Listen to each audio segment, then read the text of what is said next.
Welcome to the Networking with Michelle podcast, the show dedicated on providing you the how-tos of marketing and networking strategies. Here we believe in the Jim Rohn quote, success is nothing more than a few simple disciplines practiced every day. Hey everyone, welcome to a new episode of Networking with Michelle. Today's special guest, I have the small business, Swiss Army Knife guru, Alaia Williams. How are you doing today? Welcome to the show. I'm good. Happy to be here. Now, I could have done this long bio and all that kind of stuff, but I just feel like small business Swiss Army Knife is just more appealing. Why do they call you that? It was actually a nickname that someone at an old job I had gave me. I had already had my business, but I was working at this startup and doing a bunch of different things. I was helping him. He was the general counsel. I was helping with content, social. And, it's a startup. People wear many hats. And one day he's just like, you're just like a small business Swiss Army knife, aren't you? And I'm like, I like that. And I'm going to use that. And that's how it came about. But it seems pretty fitting in most situations. So what do you specialize in? I specialize in helping people get organized and get the right systems and processes in place. And that looks different for every business. So I take it down different roads with different clients, but that's the general idea. I feel like a lot of entrepreneurs, we struggle with that, right? Because we have the big idea, but not the small steps to get there. So how did you, I guess, specifically fall into that? Is that something you discovered within entrepreneurship, or you knew you were going to set out to work on systems? No, it's something that organically happened. When I started my business about 10 and a half years ago, which is crazy to say, I was organizing homes and offices and just the physical stuff. So helping people deal with their clutter or figure out a better way to organize their office, that sort of thing. And it was all in person. I had no virtual clients at that point. And things just started to happen organically. I started talking to people about how I was doing newsletters to grow my business or how I was using social. And so people started asking me to do workshops to teach them how to organize their marketing systems. And then, in conversations with clients, we're standing side by side for hours organizing papers, they would ask me, how do I do this? Or how do I organize that? Or, I would see that my client was still sending out invoices in Excel when he remembered to send out an invoice, that kind of thing. And so I would give them suggestions here or there. And I was starting to see that around that time is when I realized I wanted to focus more on helping entrepreneurs versus helping clients, or rather residential clients. But every now and then, after you've done so much paper or systems, like a closet is fun. But at the time, I wanted to move into, helping entrepreneurs. They were my community. I had my networking group by that point. So most of my world was entrepreneurs. And, so I moved into that and just started focusing on helping them get like the backbone of their business organized. And it's been honed more since then, but that's how I moved into it. Okay, so when it comes to systems, say I hire you, I get my system in place, right? Is that something that it's a staple, or like how do I know if I need to tweak my system if I've been in business for maybe I'm on year 3, year 5? How do I know if I need to change or not? I think it's funny that you say years 3 to 5, because that's where people are usually having their growing pains. I personally think that even though they might not be the people with the biggest budgets, I think people who are just starting out can benefit from my services or my kind of services the most. Like my saying is just that today is better than tomorrow, but yesterday was better, than today. So like, just get it done. But usually what happens, and I was the same way. I knew nothing about business when I started.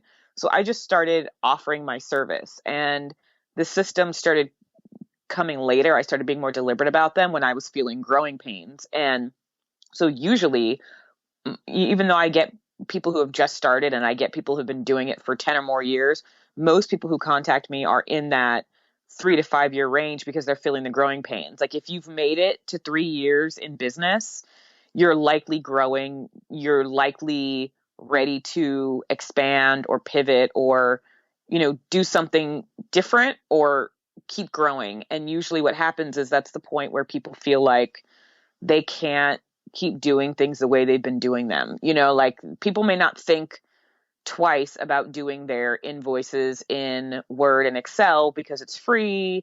It's a template that's already set up. But when you're invoicing 5 or 6 clients or more, and you need to keep track of, their due dates and when the money should have come in, then you're at the point where, oh, now I've got to make a spreadsheet of who owes me when it's much simpler to have a system that tells you when everything's due, tells you when the invoice has been viewed, or even sends out, reminders for you. So there comes this certain point where people may not be able to take on more, or on the good end of it is I've gotten people who've said, like, I'm at capacity and I want to do more, but I can tell that I'm not organized because I'm spending so much time on all these other things. Like I want to go after this money-making opportunity, but I don't have time because I'm in the weeds doing this stuff that I feel like could be better. And sometimes people understand systems and technology a little bit, but those who don't, they may not know what they need, but they know that they need something. And so usually what I do is, unless someone is like 100% clear on what they need and they just want my insight, usually what we start with is an assessment, or I ask them a bunch of questions about basically every area of their business so we can identify, where they need to focus their energy in terms of getting systems. And we can kind of organize it by what they should have now and what they can put in place later, because going from 0 to 60 in terms of systems can be overwhelming if you don't know what you're doing and you're trying to do it all at once. So we can create like a paced out plan. Have you dealt with that entrepreneur? Maybe they didn't have a system in place, but I'll just say they had at least an assistant, right? Or Mm-hmm. maybe they had a whole team and the whole team is just running in chaos because there's no system in place. Like, how do you reverse engineer that process? Because some people, they're like, I'm at capacity, I need help, let me hire someone. Mm-hmm. Yeah. Yeah. That happens a lot. And I mean, I guess as from a business owner's perspective, they're ideal clients because if they have money to hire people, they obviously have money to hire a consultant. But what often happens is they're just bringing another person into the chaos, and their assistant may be more organized than they are, but their assistant doesn't necessarily have the insight into project management or systems that another kind of professional would have. And what often happens, what I see happen more often than not, is no matter what, when they get an assistant or hire a team, they can definitely get some things off of their plate, which they're happy about. But when that person inevitably leaves or moves into a different role, they feel scattered all over again because they're retraining, had no consistent way of doing things or anything like that. So the key there is to figure out what the process is. Like, what are you doing now that's working? What are you doing that's not working? And create a process. Even if they're not switching assistants or doing anything like that, it's like, okay, here's what we're saying the process is, so that people are much more likely to follow it, but also so that when that person inevitably moves on, the next person has some kind of documentation, whether it's written, video, whatever, that they can use to, get acclimated to the company, and the systems don't have to change just because someone on the team did. Okay. Do you think with the use of technology, and is there still a balance between traditional methods and digital? Like, are you 100% paperless person? Because I struggle with that.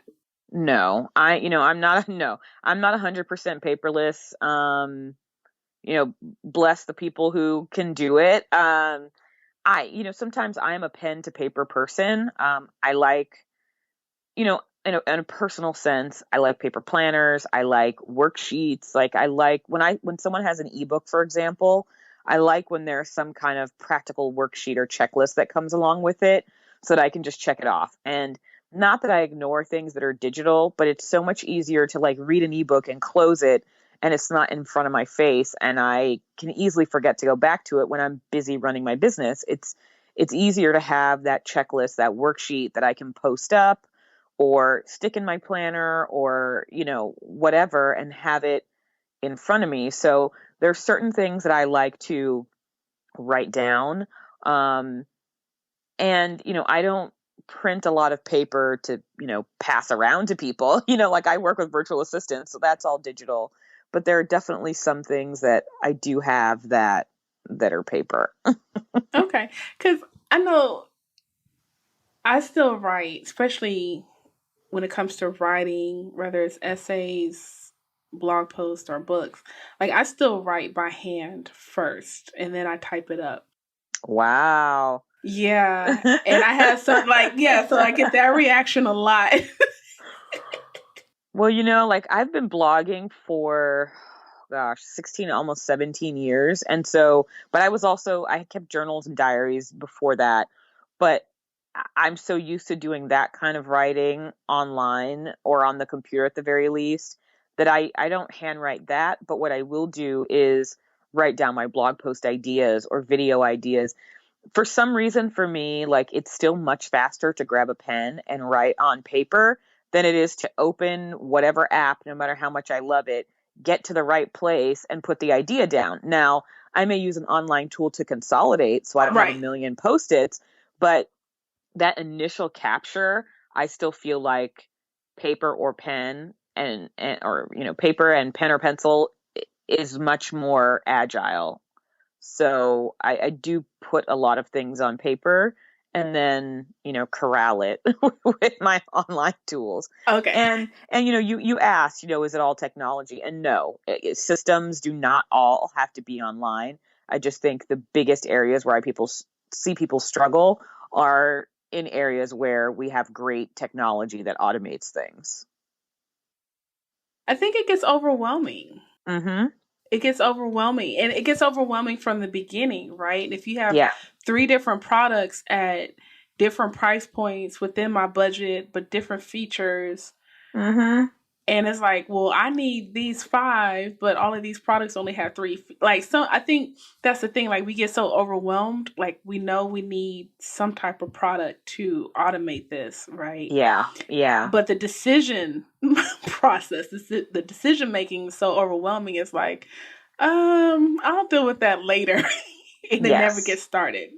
Yeah, and the thing is, obviously, I love it when people work with me, but I also don't just work with anyone. Like I've been in business long enough to know that like I want to work with people who I get along with. So not everyone is my client. So that's step one. So, what I would say to anyone listening is you want to find a professional, whether it's me or someone who does something similar to what I do, who has tried things. I think, I love to try this stuff out. I've tried everything. I love it, and I love sharing it with clients because then I can actually make use of it. You know what I mean? Like I can only have one invoicing system. So I love when I can turn a client onto one that I don't use because it makes my time that I spent using it like worth something. But, working with a professional who has tried and tested these things saves you time. And most of the time, people who contact me, they don't love doing all of that and making that choice, which is why they're coming to someone like me, and I'm the kind of person who will sit and I will look at the benefits chart of all the pricing tiers and determine, like, okay, this isn't worth it for the price because this other company gives you more than that for the exact same thing or whatever. I've done the price comparisons, I've done the feature comparisons, and it can be time consuming. And it's not to say that I've sat and done it all in 5 minutes. I mean, it's years that I've done this, and I've had contact with some of these companies for years because of questions I had or using their products. So working with a professional in that sense shrinks that learning curve because they've been through it already. I never thought about hiring a professional for that, like for the very, Mhm. very beginning, right? As Mhm. far as selecting the product and moving forward. with getting it set up.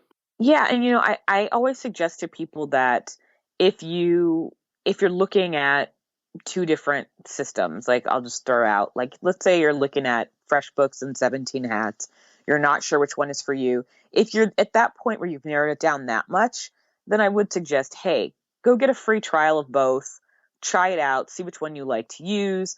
But if you still have no idea, trying to look at 5 or 10 is going to be overwhelming. You're going to sign up for all these services. You're not going to use them, and get deep enough to know if any of them work. But also, inevitably, you're going to forget to cancel one of the trials. You're going to end up paying for the one you hate. It just, you end up investing more. And as business owners, we know it's not just Story our of my cash. life. Yeah, it's true. Like I tell people, put your free trial end dates on your calendar. Put it 2 days ahead of when it's supposed to expire and cancel it. I've made that mistake. I've spent so much money on things that I meant to cancel. Like and the worst is when you forget to cancel like an annual subscription. Oh,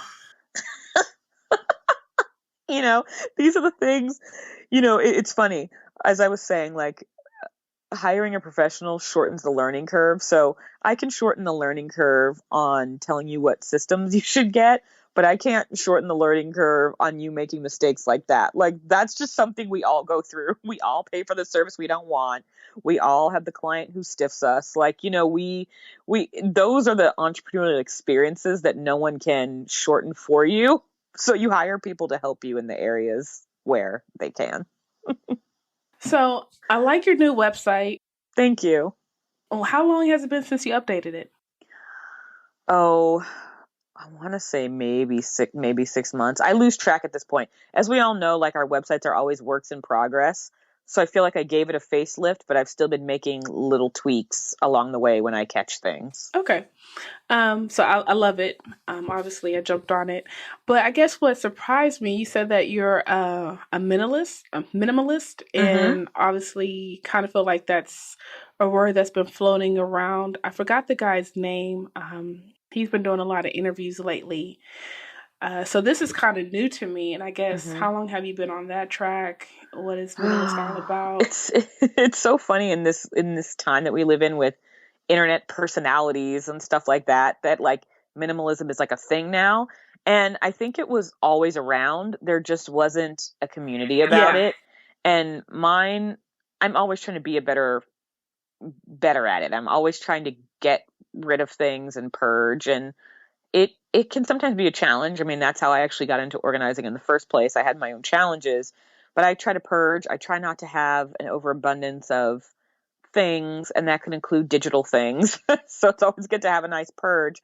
But for years, I mean, for me, it actually stems from the foundations of kind of Quakerism. I don't know how familiar you are with that, but they're about peace and simplicity, and the good in everyone, and I really appreciate those values. And so for over 10 years, probably 15, 16 years maybe, I've been striving for simplicity in all things. And simple doesn't mean, and this, but just saying, like, simple doesn't mean stupid or not intelligent. But I try to simplicity in speech, in action, in website. Like, I never want my website to be cluttered.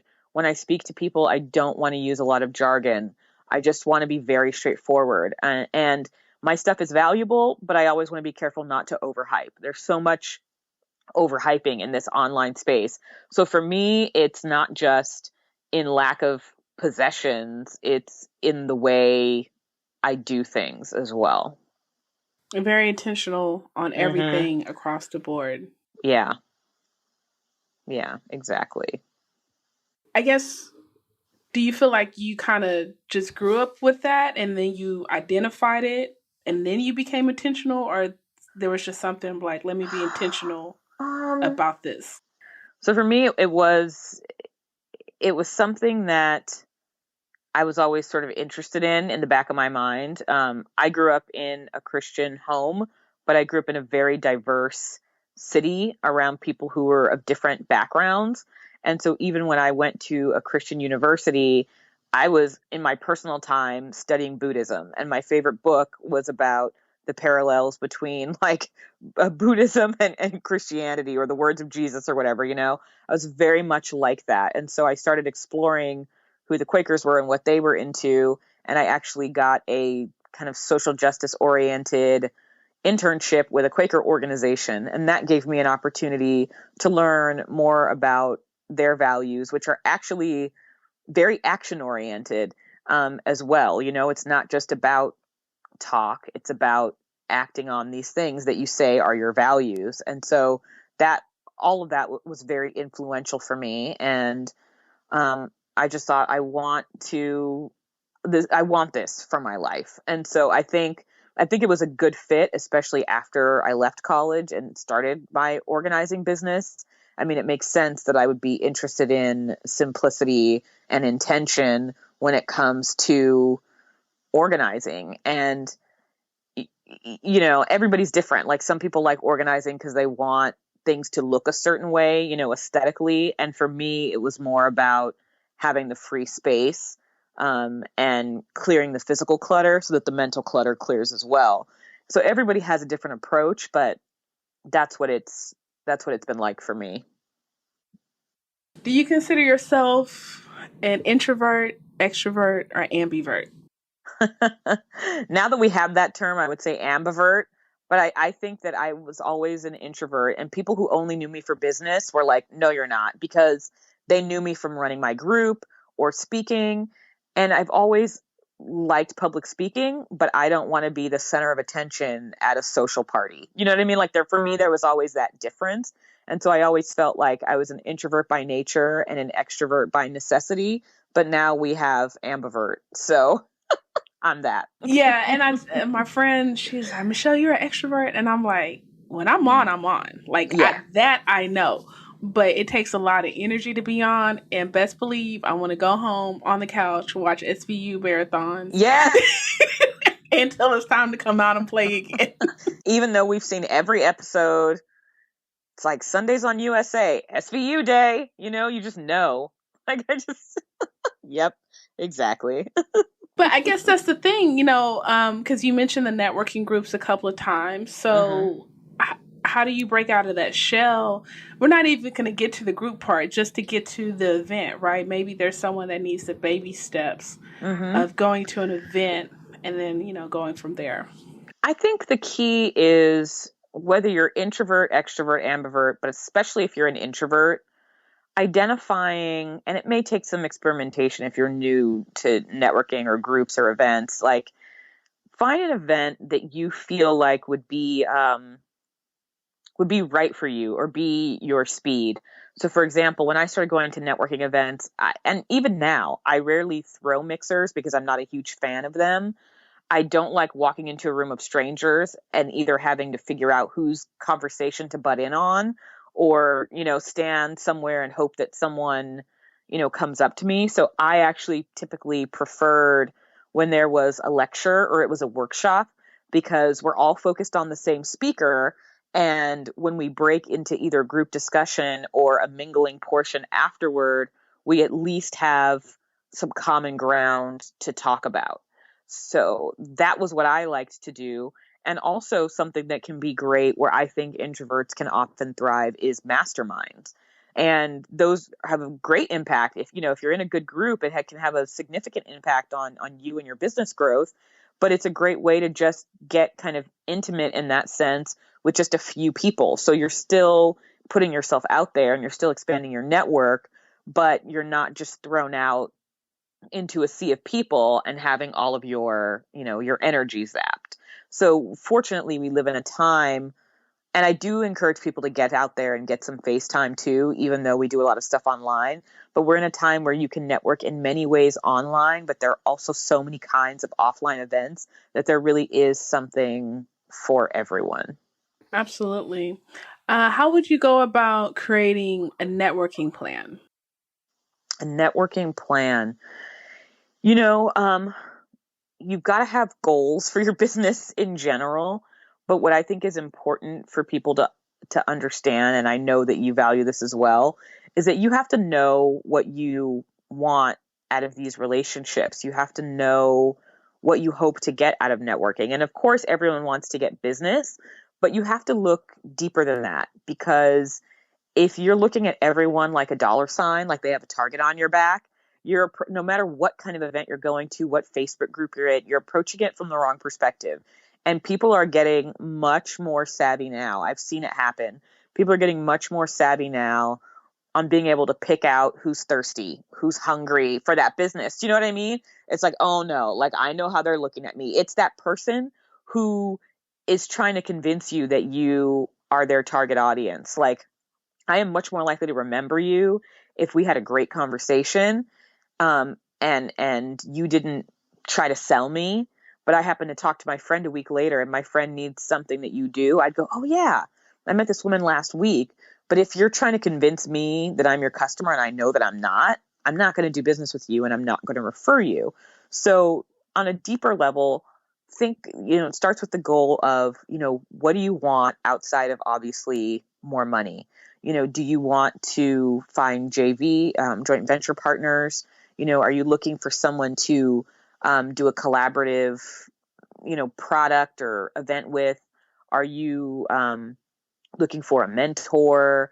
Do you just want to make some more friends who understand you? Like, one thing that was vital for me when I started, all my friends either went to grad school or 9-to-5 jobs. So networking is where I found people that could understand what I was doing. So the friendship for me was invaluable. And now, 9-10 years later, those people refer business to me. They promote my stuff without me asking. So know what you want to get out of it in the long game.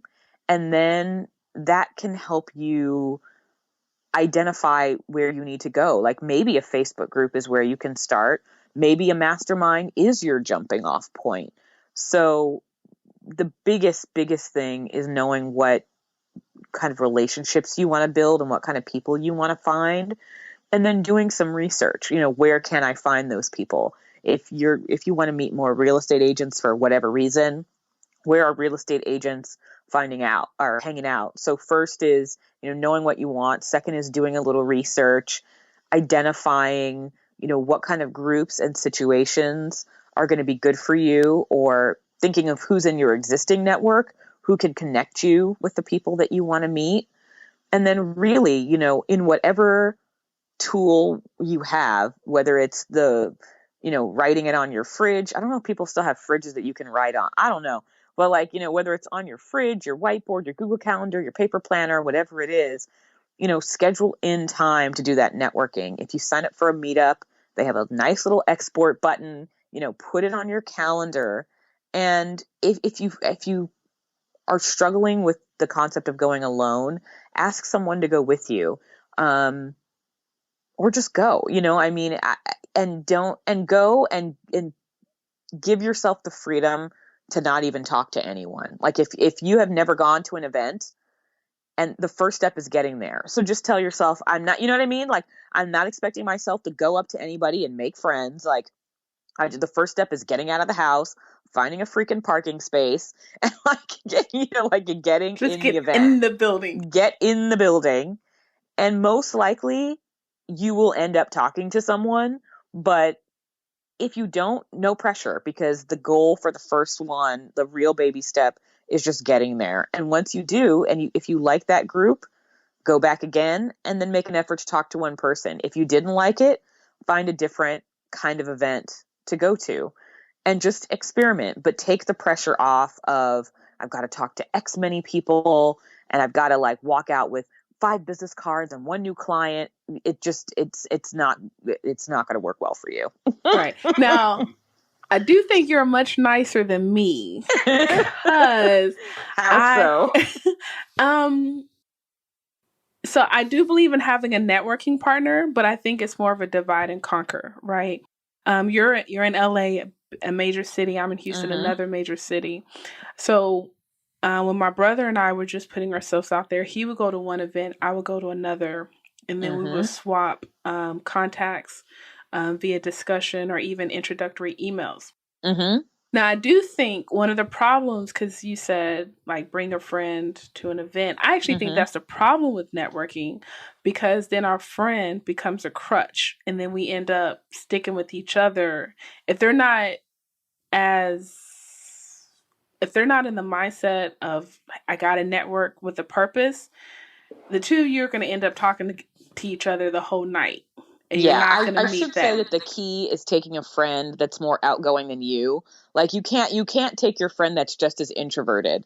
Like, and I've never had like a wing woman in terms of dating, but I would imagine this person would be like your wingman or your wing woman for networking. So if you take a friend that's much more outgoing, even it might even be ideal if your friend is not there to get business. Like your friend just likes talking to people because undoubtedly that friend is going to talk to someone and then they may be like, "Hey, you need to meet my friend." That's And then they true. can pull you in and make the introduction for you. Um, they may be able to pick up on what someone else is hearing. And I mean, I have been at networking events with people I know. We didn't necessarily go together, but that's how it works. And people who truly care about relationship building will do that. So they'll be across the room talking to somebody, and then they'll come grab me really quick. They'll be like, "Hey, when you're done over here, so and so was talking about whatever, and I told her about your next event, or I told her about your planner, or I told her about this." And it's like, "Oh, great, you did the work for me." You're like, "Thank you. Thanks.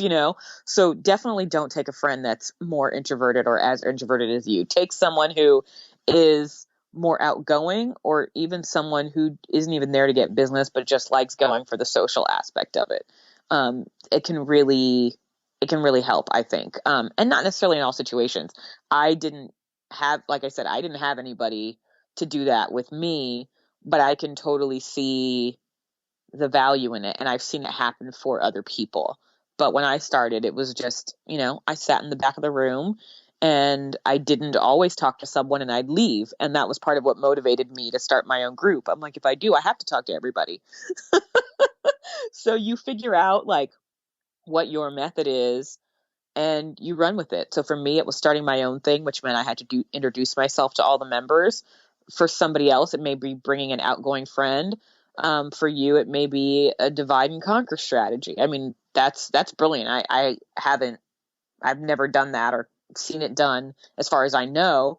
But yeah, I mean, it's about finding what works for you.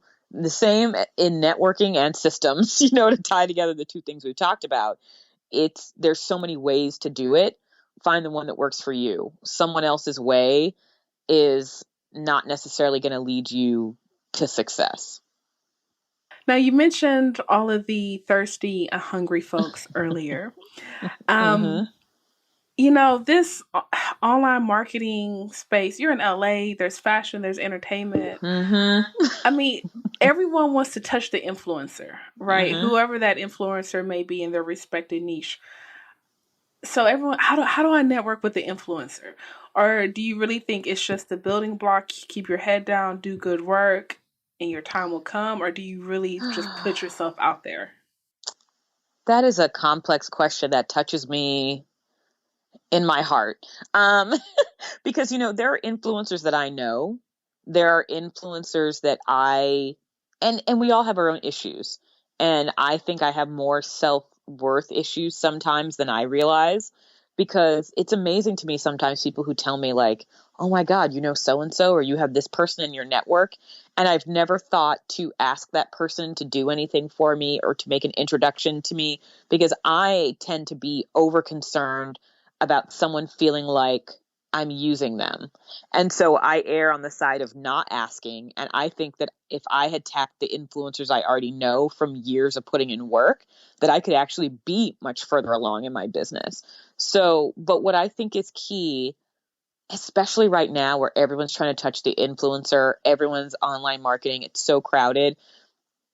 It's a healthy mix of keeping your head down and doing the work, but also a lot of it is just relationship maintenance because for the most part, influencers are getting like pounded with requests for their attention. And so they can't say no to everyone, where a couple years ago, they might have said yes to everything to get more exposure for themselves. Now they have their pick of, the minions contacting them and who they want to work with. So what's key is when you find people that you get along with and like, stick with them. I mean, you want to be with people that push you along and help you grow. But just because someone isn't big, don't discount that relationship. I have someone I met very early on in networking, so now I've known her 9 years. And I started a group before she did. I've done more networking than she has, but she makes good connections. And she spoke at like the state women's conference, and she made a connection there, at the conference that said, like, do you know any great moderators? And of course she knows me, so I was one of the first people that she suggested to them. So she's not a huge online marketer. She's not a Danielle Laporte or a Marie Forleo or the top of the top that everyone is trying to get at, but she had a connection to a major conference in my state that, if I were to be able to get involved in, would be great visibility for me. So don't discount the quote unquote regular people in your life that are putting in work, because you don't know what can happen from there. You don't know what you can create together. You don't know where they're going to go and how they'll take you along. But when it comes to influencers, don't just like drop into their world and ask for something. You want to engage. You want to be involved. We all know some influencers, whether they're celebrities or not, they have assistants and stuff like that. So they may not know everything that you do, but someone will pay attention eventually. If you're doing things and not asking for anything, if you're sharing their content, if you're commenting, if you're referring their products and services, and your friends and clients are letting that person know that you are the one who told them, eventually, if you do ask something of them, they are much more likely to do it. And one quick story, that's not exactly this, but kind of. I have a friend now, I've known her for many years, and she now has a job at Ebony Magazine writing for them. And she interviewed Kelly Rowland like years ago. And she tweeted the other day, every time I see Kelly Rowland, I introduce myself to her, and she always tells me, like, stop introducing myself, because Kelly, and it's just funny. But, I like that humility that my friend has.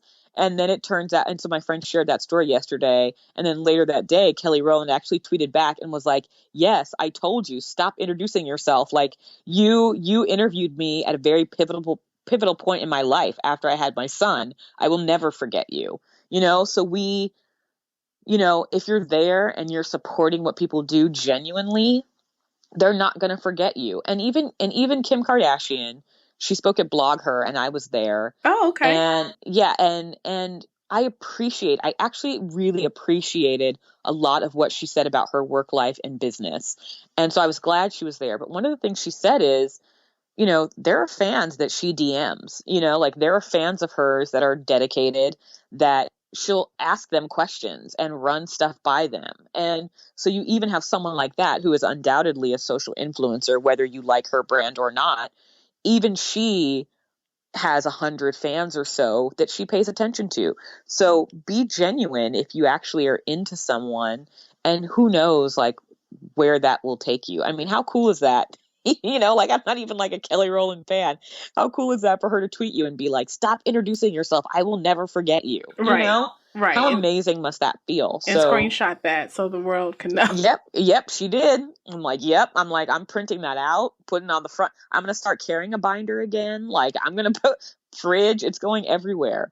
But you never know who you could be for someone like that. Not necessarily, maybe a Kelly Rowland, but maybe it's not even someone famous, but to know that you have had that impact and have helped someone, that's incredible. So be genuine, and don't discount the regular folk in Yeah. your life. And I love that you say, don't discount people, and then the maintenance. And I think a lot of Yep. us in general, I think a lot of people, we, I guess, underlook or overlook that, because it's like, Mm-hmm.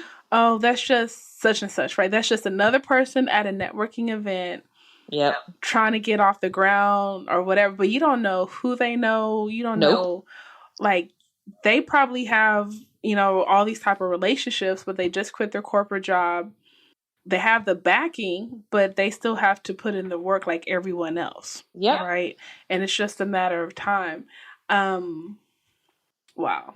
It's definitely the maintenance. Yes, that's where we all, and well, I can't say we all, but many of us, including myself, have fallen down. It can be challenging to be running a business, and especially if you're a service provider, to be running a business, providing a service, and trying to maintain relationships. But there are ways to do it, and we have to figure out ways that work for each one of us. You have a planner, Mm-hmm. the 12-month planner. Mm-hmm. I bought it, I guess I bought it this year. Was it this year or last I year? know, right? Like, I don't know. But I mean, the great thing is it's undated, so it doesn't matter when you. I probably bought it last year for this year. Maybe. Everything's happening so fast. I know. But yeah, tell us about your planner and Yeah, why it's not dated. yes. So because I love planners and because I'm an organizer, there were people in my life for a couple of years that were like, you need to come up with a product. You need to come up with a product. And I'm like, oh, I do, but I can't even wrap my head around it. But when, as we talked about earlier in the episode, I use my digital tools, but I also like to write things down. And I was struggling finding a planner that made sense for what I needed to keep track of as a business owner, but also didn't have a lot of wasted space. And I think there's a right planner for everyone. So mine is definitely for a certain kind of person, but like I didn't need meal planning and exercise and things like that, like taking up my planner space. And a lot of people want that, but that's not what I need it for. And from my experience with my clients and people in my groups and just general connections, people, solopreneurs, small business owners struggle with marketing or keeping on top of it. And that includes networking. Networking is a way that you also market yourself. So I created the planner to help you capture the things that are going on in your week, your to-dos, your top priorities, as well as your marketing so that you can stay on track with what you need to do to get seen. And the reason it's undated is just really practical. I mean, I'm sure everyone listening has had a planner, a calendar, a journal, or something that was dated and you slacked off using it. And you either thought about like crossing out the dates so you could keep using it, or more than not, you abandoned it because you wasted things, or there's all this wasted space in the middle because it's dated. So I wanted something that is just more realistic for our everyday lives. Like you can put it down, like if you're going on vacation or something's going to be intense, like, and you skip some time, the pages aren't wasted. You can pick it up and use it anytime. Or, if you don't have it on January 1st, you can pick it up in February and not feel like you wasted a month worth of pages. And also, I know we all, or many people, make resolutions and set goals for the new year, but in actuality, like these deadlines we give ourselves are kind of arbitrary. Like it all just keeps going. So it doesn't matter when, you know what I mean? Like it doesn't matter if you start planning on February 1st, March 15th, you need to plan for the next year. You need to plan for this month, the next 12 months. And that's where the concept came from. So that's why it's undated. And that's kind of a sneak peek of what's inside. I believe I saw an email fairly recently. You had some updates to it. So is this something that once they buy it one time, they get updates, or they need to buy this every year or download it every year? Yeah, well, if you're buying the printed edition, because it's available in printed and digital, if it's printed, they obviously need to buy it again if it's printed. If it's digital, I actually haven't figured it out. Well, I'm figuring out something for the digital folks, but the fact that it's undated, well, here's a great example. Someone who bought last year's edition, and I hate calling it last year's edition because it's not dated, but she bought it around the same time you did. And she said, hey, I would just love, because the main change is that this year I added expense and sales trackers. So she said, I would just love to get those pages. So I sent her those pages, Gotcha.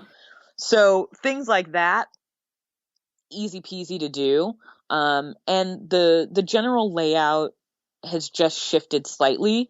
So in some ways, it's just kind of up to someone whether or not they really are interested in the changes. But anybody who is like, hey, I need those money trackers, which hint, hint, I think they should get, can, No. can reach out to me and get that. But if something I think shifts majorly in the marketing world, I may update it, but I tried to design it in a way that again was simple, practical, and straightforward. And it's likely we all, for the most part, use Google Calendar or iCal. So it's not meant to be an appointment tracker.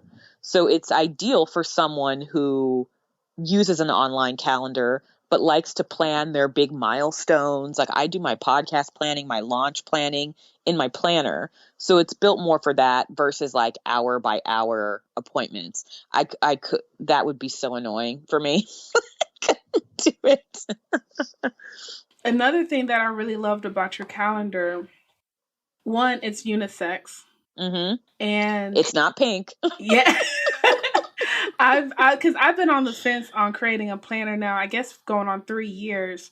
And when I started my research on Etsy, and we had a conversation about goodness. this, yep. There's a lot of girly calendars out there, and it's funny, I like pink, but I don't want everything pink. Right. Just because I'm a woman, it doesn't all have to be pink. But you know what? There is a market for it. Right. Oh, yeah. And they are making the bucks, but it's not me. And I wanted to put something out there that, men and women could use, including men that like pink and women that like blue. It's for everybody. Right. So I do know I got some guys listening, so I don't tune out during this section. It's a unisex. It's a blue cover. Calendar. And if it's digital, it can be whatever. You don't even have to print the cover page. You can do whatever you want. No, but I like the monthly review. So it's a couple of things here because as a social media person, I do keep track of my social media stats and all that type of stuff. And I would just type them into Google Docs. But you have that here. Yep. In the planner. And then you also have a monthly review. Some of the questions are, what were your biggest wins and achievements this month? What were your challenges? What will you do differently next month? Any aha moments or lessons learned? And I think sometimes we think about those things, but we don't necessarily put it down on paper. And obviously, I think that's the benefit of pen and paper. Especially, and usually if you journal, you're just journaling about your current feelings or whatever. But to have that discipline to see the question every month and then write it down, I think that's one of the benefits I like about the calendar. And it's important, I think, to do a review before you plan for the next month, because you need to ask yourself, like, if there's a goal I haven't achieved 3 months in a row, why haven't I achieved it? Is it either not that important to me, or is it because I am missing something crucial that is going to help me achieve it? So, what is my budget? If you're planning for the month ahead and, you don't even know what your budget is to invest in advertising, marketing, contract help, like, how do you know where you're going? So I think that doing that review is really important as well. So let's see, the trackers, are those the $3 products? Yes. So, I designed that for people because some people just love checklists. So if you either just love checklists, or if you have a planner you love already, but you're just missing that marketing component, I'm all about you having the right tool. If my planner is not the right tool, but you like that marketing component, you can buy the tracker and just incorporate it into a system that you're already using. Love it. $3 products, y'all. It doesn't get any better than this. Everybody loves $3. So, are you going? I didn't go to any conferences. You know what? I have a confession to make. Last year, 2015, I spent money, conferences, mastermind groups. Oh, and FYI, we actually met last year at New Media Expo? Yes. Yes. New Media Expo. Okay, so that networking thing. And I think we just met at dinner or something. Yeah, we somehow I don't know, we somehow all ended up outside of a restaurant and we all had dinner together. Dinner with strangers, and here Yep. we are now. Mm-hmm. So I spent a lot of money, conferences, mastermind groups, boot camps, different things. I did, I think, like 6 book launch teams last year. This year, I didn't do nothing. Mm-hmm. No conferences, no masterminds. Just intellectually tapped out. I feel like I was consuming too much. Yep. And there comes a point, and not that you need me to let you off the hook, but there comes a point where we have to turn from being consumers to producers and find a better balance, because we have to do both. If we're producing all the time and not listening, it doesn't work, and vice versa.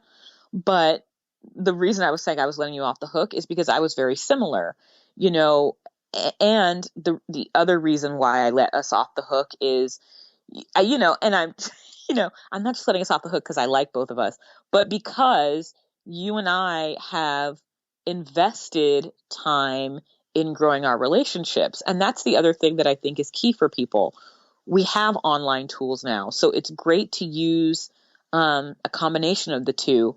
If you meet someone you like at an event, connect with them online, because it gives you a way to keep in touch until you see them at the next event.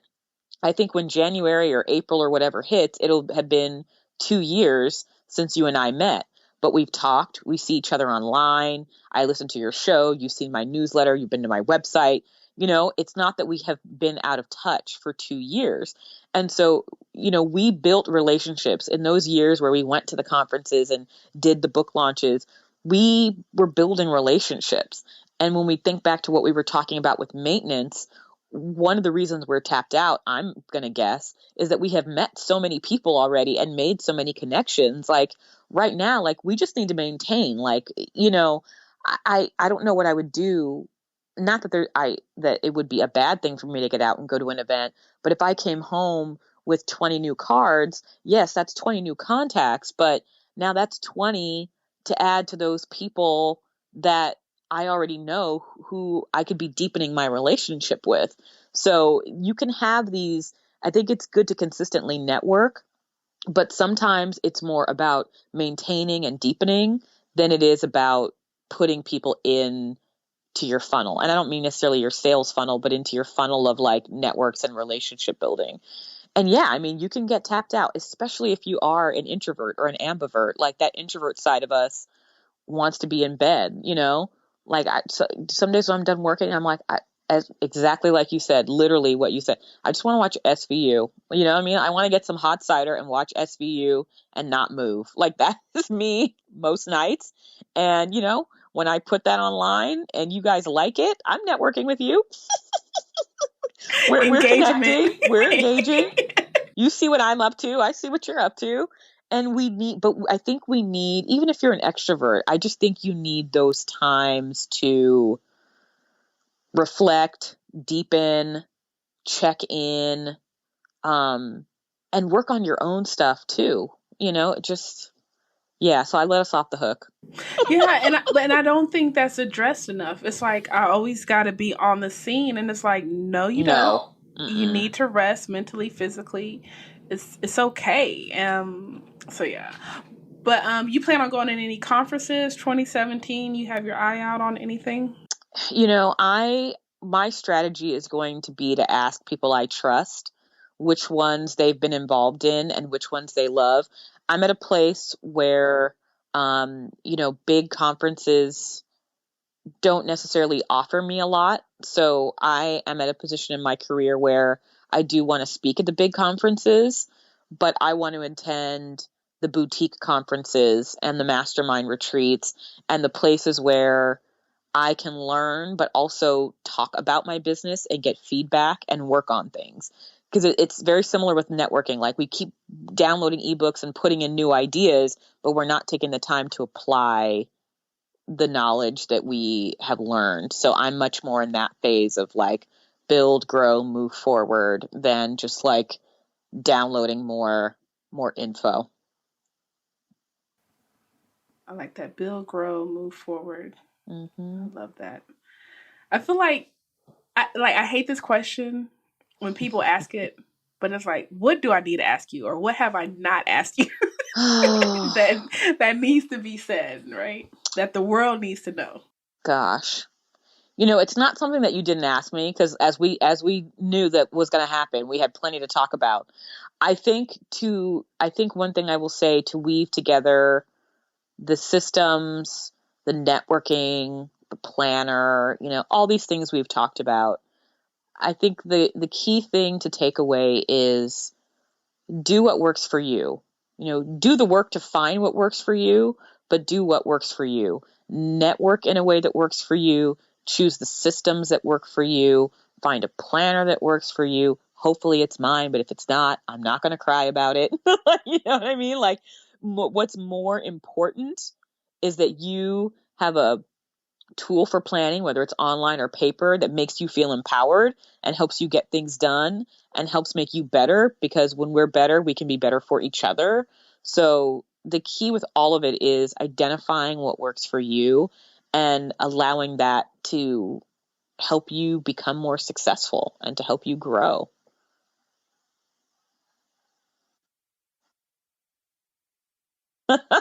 Tweet. Now, do the work that finds what works for you. I love it. Is that one of your sayings, or you just made that up? Like, I've probably said something similar, but people are always like, do the work. Right. We can all work. But, is that like a song? I think that's like a song that I've never heard. It's like a Rihanna thing, I think. But we can do all of these things. We will never run out of things to do as business owners. There's always more that can be done, which can cause a little anxiety sometimes, at least for me. But do the things that are going to help you move forward. So if you feel like you're struggling in your business because you're disorganized, or you're actually doing well, but you can't take on more because you don't have the right systems in place, don't just keep doing things the way you've been doing them. Stop, do a little internet research, call a professional, ask a friend, whatever, but take some kind of action that's going to help you make a change. I mean, the simple thing of putting an invoicing system in place is going to save you, a couple hours each month. Depending on how many invoices you send, it could save you hours each week. I mean, these things all add up. And when you have a place, a notebook, a planner, whatever, if you have a place to capture your notes and ideas, you won't sit around like trying to remember things. You won't lose that great idea. It takes a little time to put these things in place, including the, finding where your sweet spot is for networking. But once you do, I mean, it carries you. I would not be where I am if it wasn't for the people that I made the time to network with, 9 or 10 years ago. So, if you put in that work and you find what works for you and let that help move you forward, you're going to be a lot more successful. And there'll be a lot less bumps in the road. Like the stuff I'm talking about now, I wish I knew it 10 years ago. Oh my gosh. Don't get me started on that. How can people find you? The best thing to do is just go to alaiawilliams.com, Alaia Williams. Hopefully everyone can spell that. Everything is there. My contact, my social media, blogs, info on services in the planner. And, I love pointing people in the right direction too. So if I said something that sparked something in you, just head over to the contact page and send me a note. Well, I want to thank you, acknowledge you for maintaining this relationship. Because sometimes, no, but seriously, people are like, Michelle, you always reach out to me first, and I feel bad. But no, I love, everything that you said earlier. I think that's very important. And I've learned a lot. She has a great blog, resources to check out. So just thank you for all that you do, and that you have done, I guess, in the past 2 years. It's been a pleasure watching your success and supporting you, which I will continue to do so. Yes, and thank you for having me on your show. I mean, it's been great. I think we had a connection because we were both into networking, but it was awesome. It was inspiring to me as someone who's done networking for so long to see you put yourself out there, have your book, do all your speaking. And I think that you provide such a great value with your show. And I love that you have kept it going all this time, and hopefully your audience is picking up lots of great advice and insights from, all the guests and from you, because this is the stuff that, helps us in the long term. So thanks for inviting me to be part of it. Last question. How do you define success? How do I define success? Oh gosh, there's like a quote that now I have totally forgotten, but it's by some guy who used to work at Apple, and it's and no, it's not Steve Jobs, but success I think is different for each of us. But for me, I think it's like knowing that I have done the best that I can do with the knowledge and resources that I have. There's sometimes where I'm just not activating everything that I have. And the times that I do, even if it's not perfect, I feel like that's what success is. I used my resources to the best of my ability to do the best that I could. Absolutely. Everyone, I hope you enjoyed this interview with Alaia Williams. Please go to her website, check out everything that she has. Buy the calendar. You need to get your 2017 affairs in order with the 12-month planner. The links will be in the show notes. Remember, I believe in you, and a personal connection leads to an influential network. Thanks for networking with Michelle.